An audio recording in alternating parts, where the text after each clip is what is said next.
ಇರೋದಿಲ್ಲ, ಕ್ವಾಲಿಟಿ ಇರೋದಿಲ್ಲ. ಹಾಗಾಗಿ ಪೇರೆಂಟ್ಸು ನಮ್ಮಲ್ಲಿ ಕಳಿಸೋದಿಲ್ಲ, ಕೂಲಿ ಮಾಡೋರು ಕೂಡ ತಗೊಂಡೋಗಿ ಒಂದು ಗಾಡಿ ಕಳಿಸಿ ಪ್ರೈವೇಟ್ ಸ್ಕೂಲಿಗೆ ಕಳಿಸ್ಕೊಡ್ತಾರೆ. ಈಗ ಏನಾದರೂ ಮಾಡಿ ನಾವು ಇಂಥ ಕಡೆ ಆ ಮಕ್ಕಳನ್ನ ಸರ್ಕಾರಿ ಶಾಲೆಗೆ ತರಬೇಕು. ಈಗ ಸೊಲ್ಯೂಷನ್ ಏನು ನಾವು ಎಷ್ಟು ಚರ್ಚೆ ಮಾಡಿದ್ರು ಕೂಡ ಏನೇ ನಾವು ತೀಕ್ಷ್ಣವಾಗಿ ಮಾತಾಡಿದ್ವಿ. ಈಗ ನಮ್ಮ ಮುಂದೆ ಇರೋದು ಒಂದು ಸೊಲ್ಯೂಷನ್ ಯಾವುದು KPS.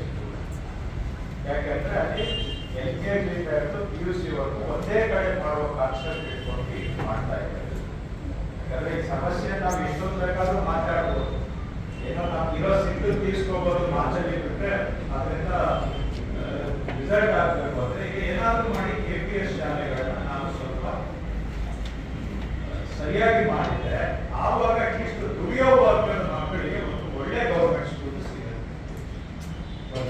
ಯಾಕಂದ್ರೆ LKG ಇಂದ PUC ವರೆಗೂ ಇಂಗ್ಲಿಷ್ ಸೇರಿಸಿ ಕೊಡ್ತಾ ಇರೋದ್ರಿಂದ ಅವ್ರು ಏನ್ ಹೇಳಿದ್ರು, ಏನೋ ಜನಕ್ಕೊಂದು ಪ್ರಮೇಯ ಒಂದು ಬಂದ್ಬಿಟ್ಟಿದೆ, ಹುಚ್ಚು ಇಂಗ್ಲಿಷ್ ಕಲಿಯಲೇಬೇಕು ಅಂತ. ಅವಶ್ಯಕತೆನೂ ಇದೆ, ಅವಶ್ಯಕತೆನೂ ಇದೆ. ನಾವು ಬರೀ ಪ್ರಮೇಯ ಅಂತ ಹೇಳೋದು ಬೇಡ, ಅನಿವಾರ್ಯವೂ ಇದೆ, ಅನಿವಾರ್ಯವೂ ಇದೆ.